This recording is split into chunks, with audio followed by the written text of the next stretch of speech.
Rebel Spartans. So we're just going to go right back to that right now. Deli, go. All right.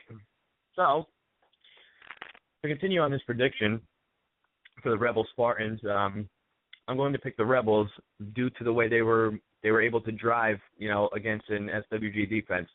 I like the way they came out.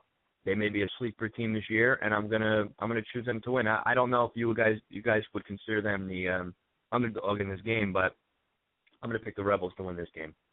Boom, done. And Big Mo, what do you have on the game?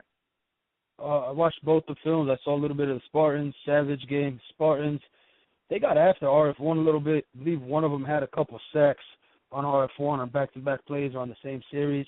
Watching that Rebels SWG game, I don't think that score reflected how the Rebels really are.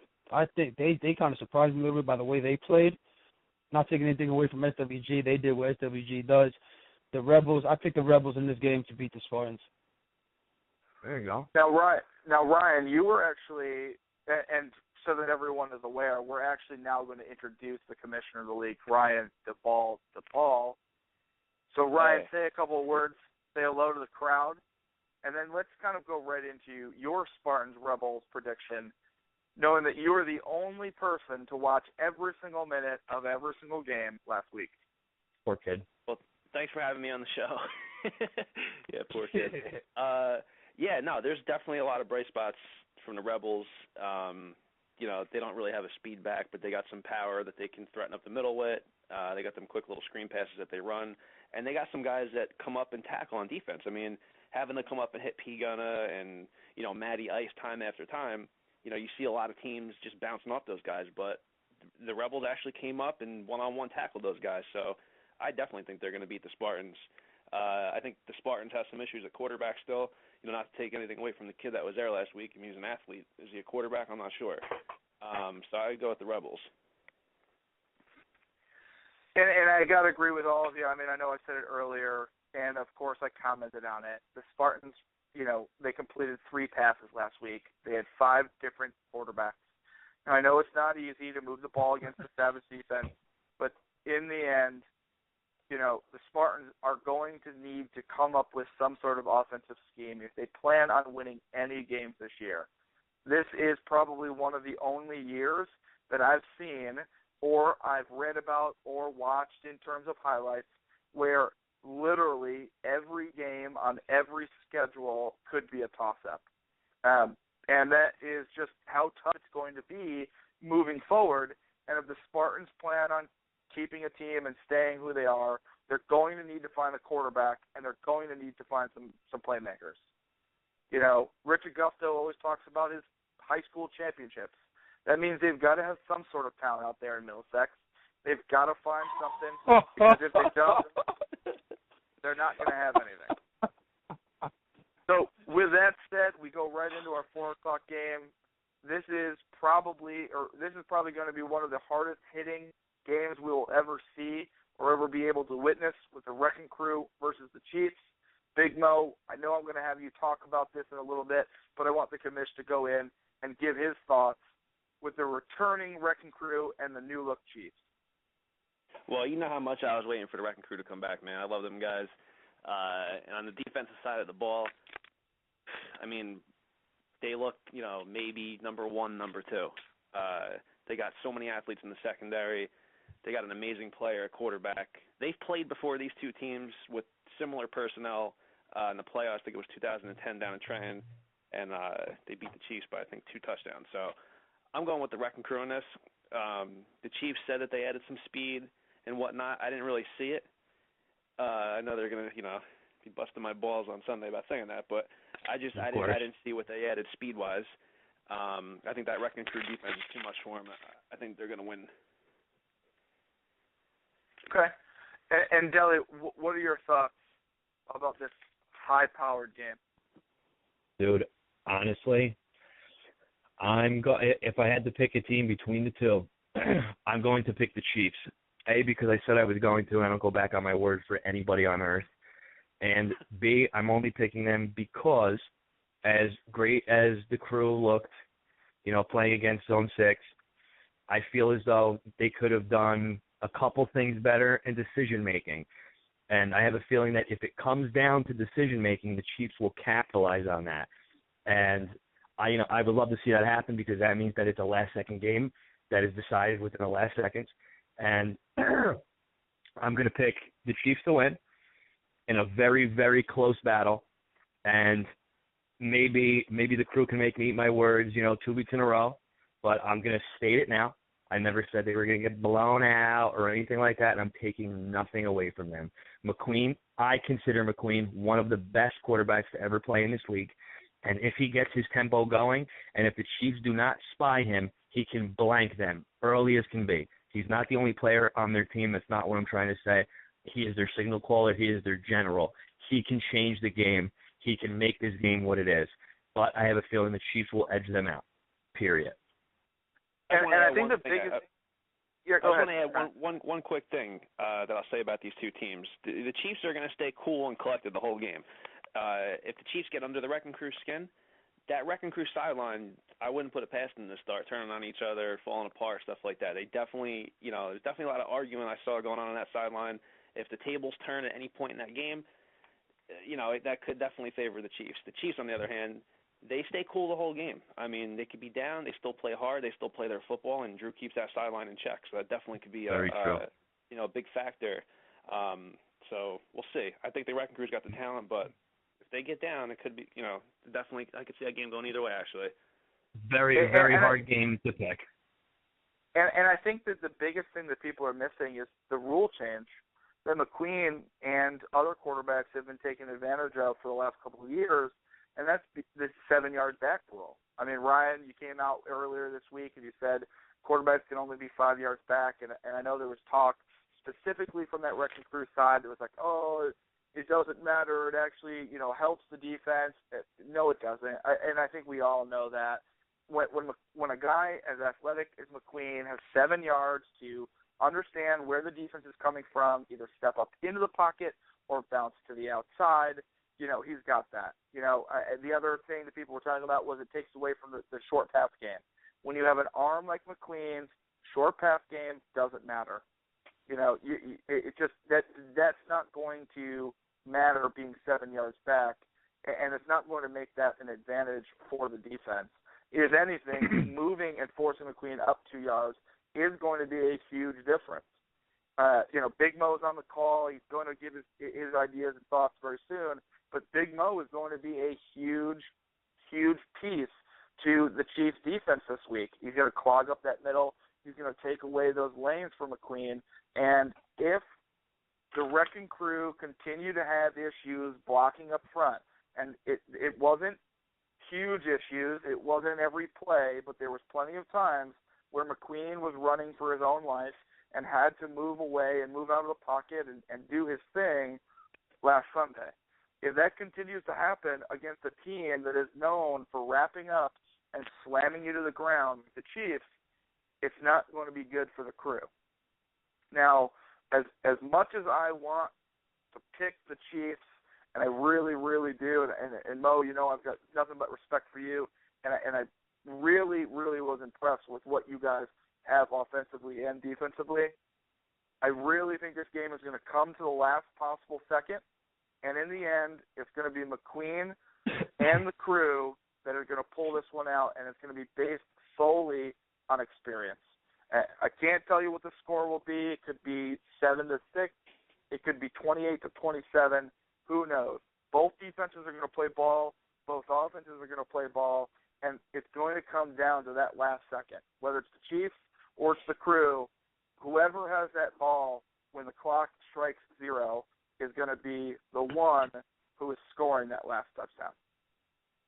So with that said, Mo, what are your thoughts on your game this week?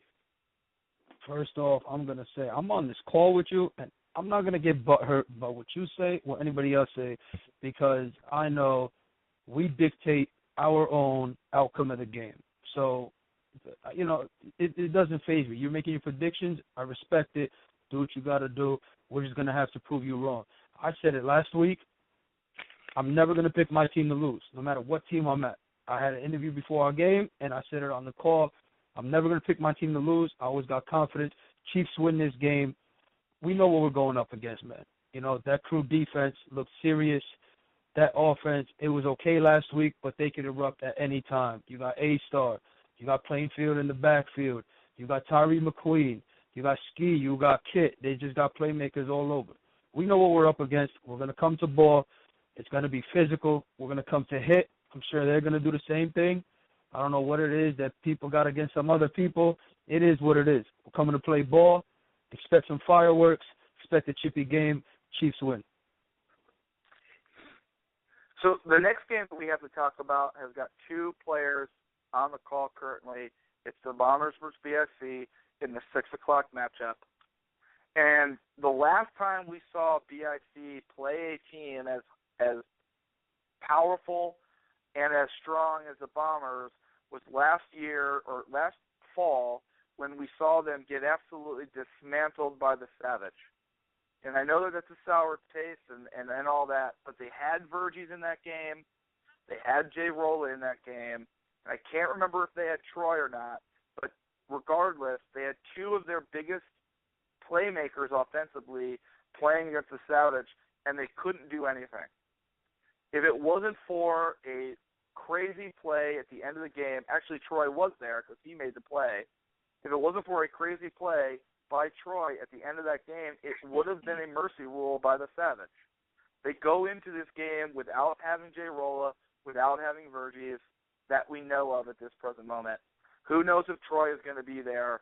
And then you've got the Bombers. This could be a really long day for Carl and BIC. With that said, we'll start off with Mo, and we'll get to the Bombers folks afterwards. Mo, what is your takeaways, or what are your thoughts on this game? Oh, man. I don't know who BIC is going to bring. I don't know if Boots is going to make, I think it's a 10-hour total drive to go pick up Verges and come play this game. I don't know if Levine is going to play. You know, nobody knows. I seen what BIC's defense did last week. I think Mason, he just had sack after sack last week. They got after the ball. I think this game comes down to the trenches. Big Rob going against F. Weeze. I know they've been going a little, you know, the Bombers and BIC, those two representatives on Twitter have been going back and forth. Casey been on there. I think it comes down to the trenches. Big Rob against Weeze and KJ, and Weeze's stupid hand wave again. I can't stand that thing. I'm going to bring it up every single week. I think I just don't see how BIC lets up 15 points against the Hawks offense last week with only Palayo and Ashola, and then expect to hold the Bombers to less this week, because you're going to need points in this game to beat the Bombers. And with no Verges, no Jay Rolla, Big Rob on the offensive line, it's too much firepower on that defense. Chris Johnson just looked too smooth with that offense. ST back there on defense, which I didn't know he played defense. I seen him on film. Now he's playing defense. Adds another element back there. I got the Bombers winning this game. And before you go into the next thing, Peckin, I have some words for you, a little inside detail from the Blue released an official statement. And this is from the Blue, released an official statement, one to BIC, and I quote, basically in a nutshell, it will be at the Bombers will be at full strength by week 4, and to BIC, I said it a couple years ago, and haven't said much after. We're the 6-time Townbeef champs, had a 32-game win streak at one point. If you think you're good enough to knock us off, then knock us the fuck off. That's an official statement from the Blue. And Peckin, another official statement from the Blue. This one's directed to you. And I quote, and it says, and for Peckin, you can quote me on the stick to being, quote him, stick to being the Mike Francesca of beef. It suits you well because you sure as hell ain't a football player. Oh, boy. I'm just going to let you take a guess who that is, but it's an official statement from the Blue. Again, my prediction, I got the Bombers winning this game against BIC. I don't know what the score is going to be. I just don't think that BIC is going to match up well against the Bombers. So here's what I'll say first before we get into Delhi and the balls. If I'm the Mike Francesa of Beef, that is actually a compliment. So whoever said Bullshit. that, He's terrible. Probably JD. I thank you so very much for those kind words of yours. Okay, but I'd like to see you back on the field before you start talking about how I can play the game, because we haven't seen you in 3.5 years. So how about you step on the field? Oh, no, you did not just do this. Please don't start this. Hey, listen, I'm trying to make this fucking radio show nice, man. If I got to get some inside scoop, fuck it. So, with that said, Brian, we've already heard what Delhi has to say about the Bombers' offense and the Bombers' defense, but we haven't really heard you officially on the air talk about your own team. So what do you have to say leading into your Week 2 matchup against BIC? Do you recall before about us not picking our own teams, but I got to cut Ryan off because he predicted this game in the stands last week around 6:00. Yes, he did. Great. Thank you for bringing that up. Because he was talking to Big Rob and Mason. I was going to call him out on it. I remember what you said, the boss. Say it. Say it. So we're going to win by 20. Yeah. You said you're going to win by how much? By 20. That says it all right there, ladies and gentlemen. Boom. That's it? Now, hold on. Now, listen. This is why I said, well, actually, I'm not even going to – I didn't even know till this morning that I was playing, by the way, but that's besides the point. JD kind of got me fired up on some other shit, but I didn't even know that I was playing till this morning. As you know, I sat out Week 1. But anyway – Wait, who's recording? Huh? Who's recording? Carl. Oh, shit. He's going to be bird watching. Nah, he'll be all right. I'm going to work with him in the beginning. But so my take on the game is, everybody's thinking, oh, no Virgies, whatever. But the thing that I saw from BIC last week was a lot of balance. And, Nemeth is a vet in this league on both sides of the football.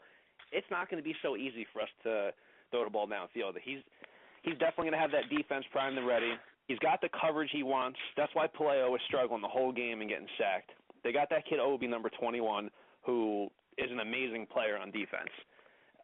So really, we just got to be careful. We can't turn the ball over. We got to get some methodical drives, and our defense is just going to steal the deal. I mean, you're not going to, you're not going to find more of a haunting mix of blitzes that are going to come from that front three from any team in the league. And I don't think any quarterback in the league is really going to deal with it, with the exception of maybe the crafty Moosebit, who seems to, elude defenders and do some crazy stuff. But other than that, you're not getting away from those three animals up front. No, sir. Nemeth, I'm talking to you because you've been here for a couple of years, man. Hope you're hitting that jump rope with some ankle weights or something, man, because those boys up front are coming. But listen, that goes into what I was saying before. I just think that Bombers defense that Peckin absolutely ripped in the first show, I just think that it's going to be a little too much. I know, no disrespect to Nemeth, no disrespect to Laidback Jones, but with Big Rob, the only one up there, and you guys mixing up the blitzes, the way I see them and the way you talk about it, I think it's going to be too much for them. And that's why I came at my prediction. I got nothing but respect for Big Rob, a couple of BIC players. I'm just calling it how I see it. Nemeth is going to do his thing, man. Listen, Nemeth has experience with pressure. He's done it before. He's definitely going to get away sometimes, and he's definitely going to have that secondary on tilts. But you can rattle him. You can rattle him, man. If things aren't going his way, you'll see him erupt. You'll see him erupt. And let's get one thing straight. I didn't rip the defense. I ripped Delhi for claiming that the defense is the greatest Bombers defense in the history of the Bombers. Yet it's the same defense you had in the fall that unfortunately couldn't stop Chris Johnson and the Gunners offense from scoring 18, 20 points, or stop the Rock Boys offense from scoring 18, 20 points, whatever the thing was. So that's all I said, because that defense is real. It always has been real. It's going to continue to be real. But to come up and say that they're the best defense that the Bombers have ever witnessed in the history of the Bombers, and as you know, they've won 6 titles, is a little far-fetched in my mind. It just is. You know what I mean? It's point blank. Now, that offensive line, on the other hand, that after watching that Gunners-Bombers game, now that I can rip. So that's why I think JD should come back. You should also bring that big number 50 back. I don't remember his name, but he was a monster. You guys had that offensive line that really was a major threat, and I think that's really the only weak part you guys have at this present moment. With that said, not going to take too much more time on it. We've got the game of the week, the 8 p.m. game. This was an absolute slobber knocker last year when the Savage lost. I believe it was by 1 score to SWG in that night game that provided a ton of different highlights defensively and offensively. Deli, what do you think is going to happen when a more impactful offensive Savage team goes up and faces that SWG defense again? I honestly, I hope that this game goes into 6 overtimes because it's that good of a game. It's that good of a game going in that everybody knows it is. It is the last game, of week 2, and I want it to go out with such a bang. I don't want anybody to win by multiple scores. I want it to be a last-second win, or I want it to be a 6 overtime win. People are going to hate me or whatever. I really don't give a shit. I'm picking a Savage to win, and I'm only doing it because of the new transition that SWG has made with new players, with new chemistry. I feel as though maybe there is a possibility that against the Savage, it might fail slightly. Granted, if any game's going to prove me wrong, it's going to be this one, and I wouldn't doubt it. It's unheard of to pick against SWG. I actually said I would never do it, but I also said I would never pick against Savage either. You have a different game this year, whereas, Tebow was at quarterback last year, taking nothing from him, one of the best quarterbacks I've ever played for and one of the best quarterbacks I've ever seen in this league. But maybe, RF1 can bring something different to the table that couldn't be accomplished last year against SWG. And in my prior statement, I said that SWG, maybe with the chemistry and whatnot, would, not that they'll screw up this game, but maybe it'll make them slip a little bit. I'm taking nothing away from those players that they added at all because they only added all-stars. I'm just saying that maybe it won't click together in the way SWG tends to run things. And in a big primetime game like this, that is where it can make a difference. Hopefully, any of the SWG guys that can hear this prediction don't go off on a fucking rampage and see me at the field and curse at me or whatever the hell it may be. It's with all respect. I'm picking this game with all due respect. I'm taking nothing from SWG. They are the best. And this is a veteran. He's a veteran. So Moosefit, if you're listening, he's a veteran, a 9-year vet. So, Deli, just be prepared for one of those Facebook posts to get ripped or some shit. I'm sure it will be, but I do have to admit, maybe it won't be Moo that will come at me because Moo is a veteran himself, and he knows that, since he's met me. What happened? No, 6 years. 6 years. Who's 6 years? 6-year vet. Who, Moo? Yeah. I thought he was longer than that, but I said Deli's a 9-year vet. Oh, my bad. Go ahead. My bad. I didn't cut you off. Regardless, I don't think Moo would be one to come at me, you know what I mean? Because, he's a true football player. He came at everybody yesterday. Yeah, that's a totally different subject. I don't feel as though he'll take it personal if I pick against SWG because it's not like I said Savage is going to blow them out. I'm picking them to win. They're going to win. It's with all due respect. I'm very close with a lot of the SWG members, whatever. I'm sure the ones I'm not close with are going to tell me to go fuck myself or whatever it may be. I really don't care. I'm just making a prediction because that's what I was asked to do. Hopefully I analyze it correctly, and hopefully I'm right at the end of the day. But I also want to see a good game, regardless of who wins. You know what I mean? If SWG wins in a 6 overtime battle, I'm still going to be happy at the end of the day that I sat and watched this game. SWG has never let me down, watching any of the games. Moo is just a surgeon on the field, and I'm sure he's got something put together for the Savage. But with all due respect, I see the Savage progressing year after year, year after year. They tend to lose to somebody, then they tend to come back and beat them. So that's basically what I'm going on here is they lost to them last year in a very, very close game. They made the moves that they had to make, and now they're going to proceed to win in this game. Very, very close game, but I'm going to pick the Savage at the end of the day. Period.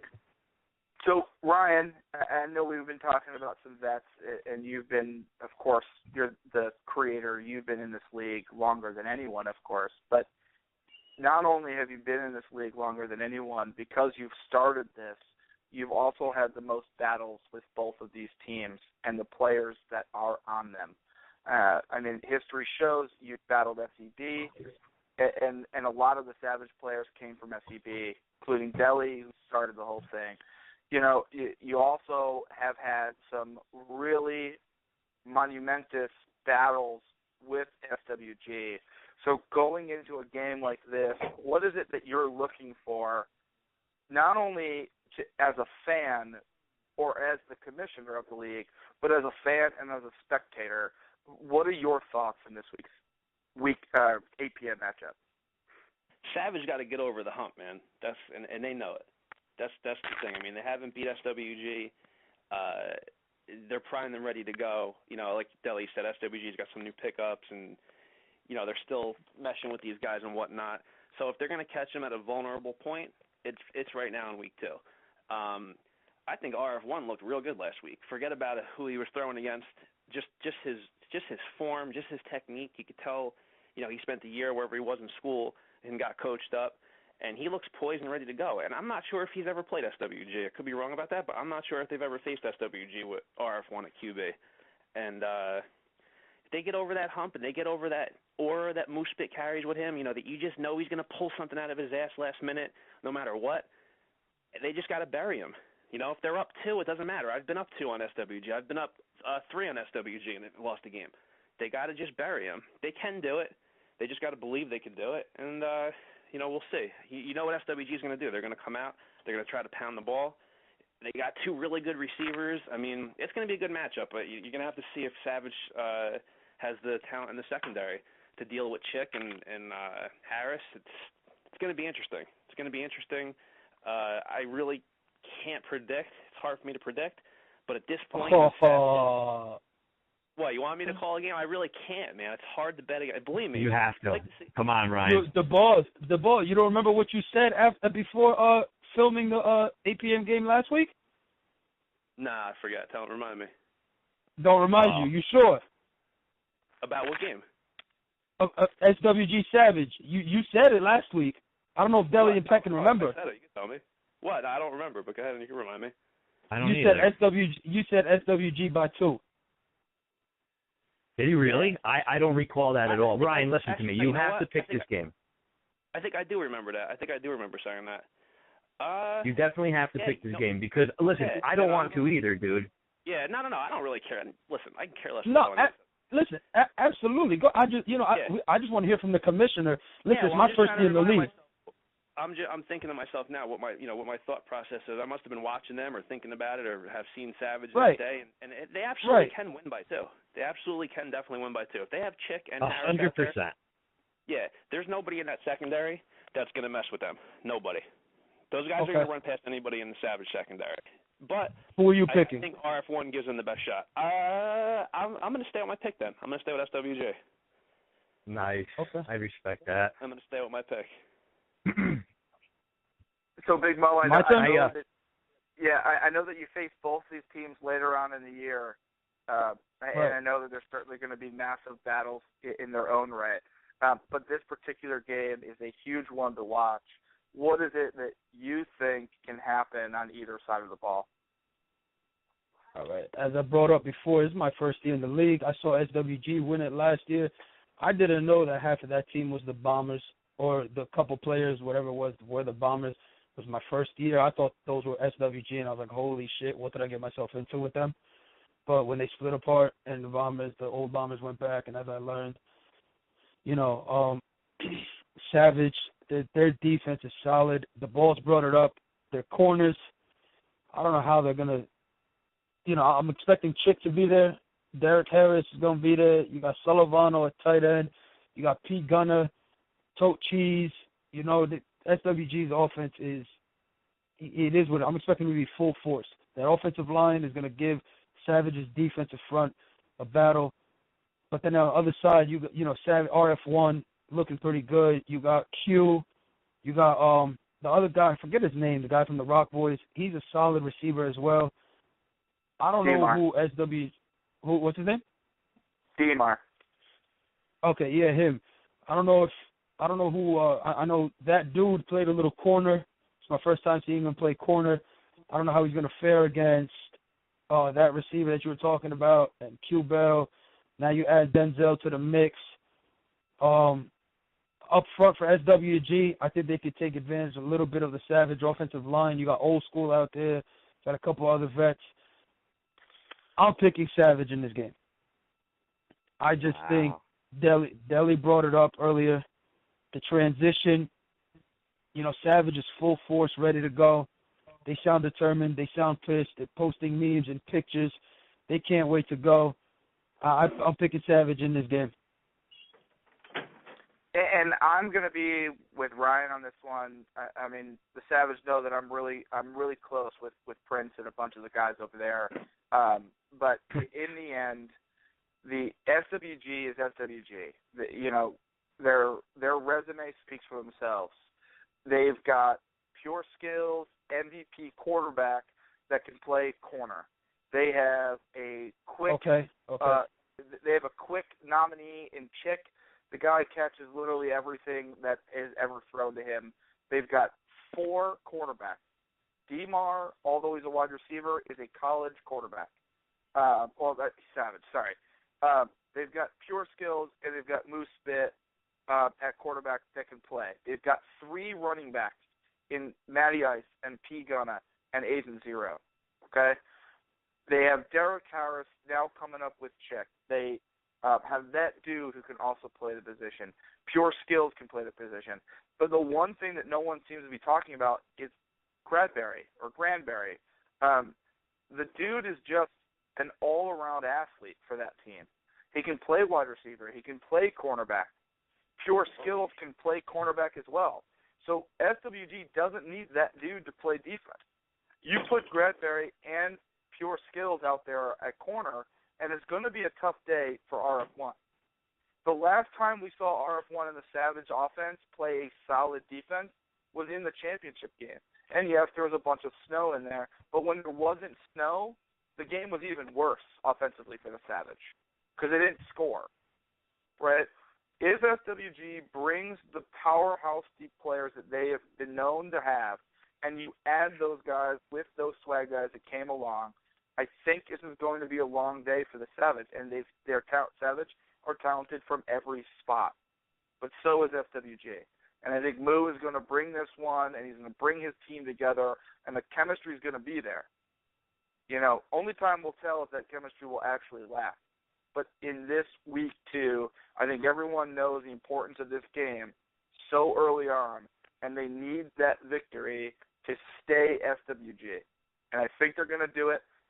I don't know if it'll be 2 scores or 3 or whatever the case may be is, but I think, again, much like the Chiefs Wrecking Crew, it's going to come down to the last, couple of minutes, and the team that scores last will be the one that takes the lead, and they will be the ones to shut that lead out.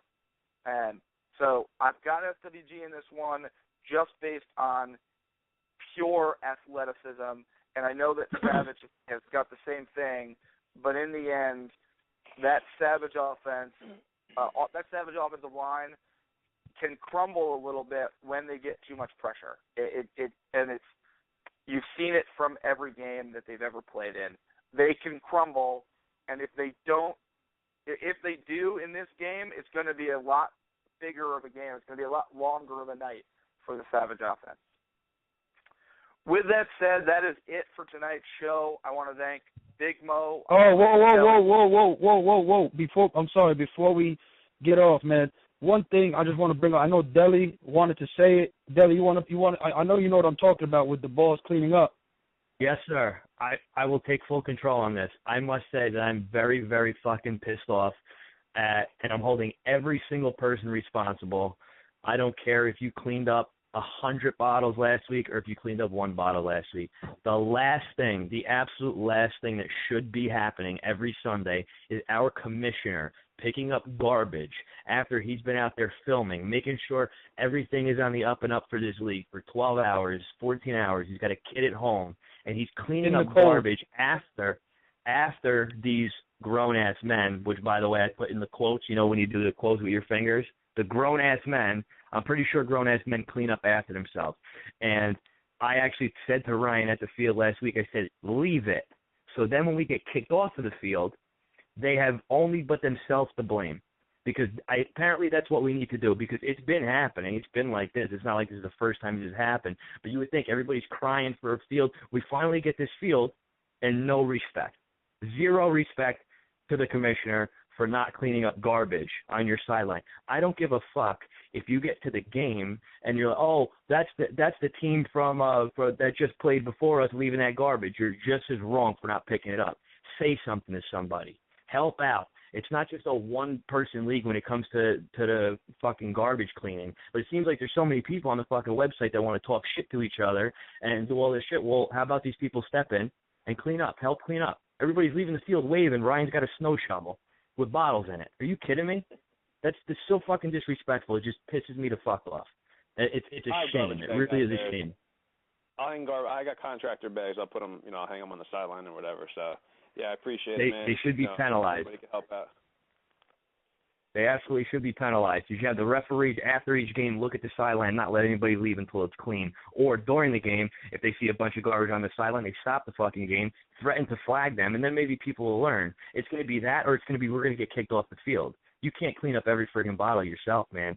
You're going to miss a couple here or there. And another thing is I saw people smoking on the field as well. Me, being a pack and a half a day smoker, I saw it from a distance. I didn't call people out on it, which I'm just as wrong for being, a higher up in this league and trying to, take notice and things and trying to step up a little bit. I'm just as wrong for not saying anything. But I mean, dude, come on. You see somebody smoking on the field, tell them just to walk around the fucking gate like I was doing 53 times while I was there.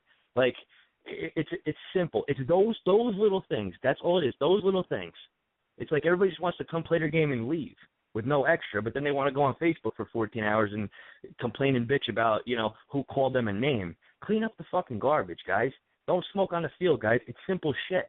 And this whole thing can just progress more and more. And it's Peckin's fault because it was zone 6 sideline, so, It's Peckin's fault? Mm-hmm. Were you a captain? Wow. All right, man, let's go end this. Anyway, the funniest moment of last week that I don't know for whatever reason it just cracked me up the most was during the Animals and the Chiefs game when both sidelines cleared and ran onto the field. And Deli says, "And here comes the Animals, all 9 of them." Did I say that? I don't remember saying that, dude. I don't know why. I had to play it like 3 times. Did I say that? Oh, I probably did. I probably did. I don't remember saying that, but it's pretty funny. You had like this dry sense of humor about it. You're like, and the Chiefs didn't really like that, and so now they're getting in the Animals' face. Now here comes the Chiefs sideline, and now here comes the Animals sideline. All 9 of them. Did I really say it? That is great. That is great. So, I've got to just jump in here because it's not a show if it's not the Peckin show, but my comment of the Spartans' average height and weight was a lot funnier than that. So, listen, why do you have to be mad that I got the credit for something? Like, you suck at commentating. I'm off this, bro. Good night, everybody. See you tomorrow. Good luck and stay healthy. You guys keep fucking arguing. I'll see you at 4, brother. Oh, stop it. I'm a dirtbag. Thanks again, everybody, for joining us in week 2. We truly appreciate it. Again, everybody, stay safe, stay healthy, and ball the fuck out. Until next time, Deli, DeBall, Big Mo, and Peckin, we're out.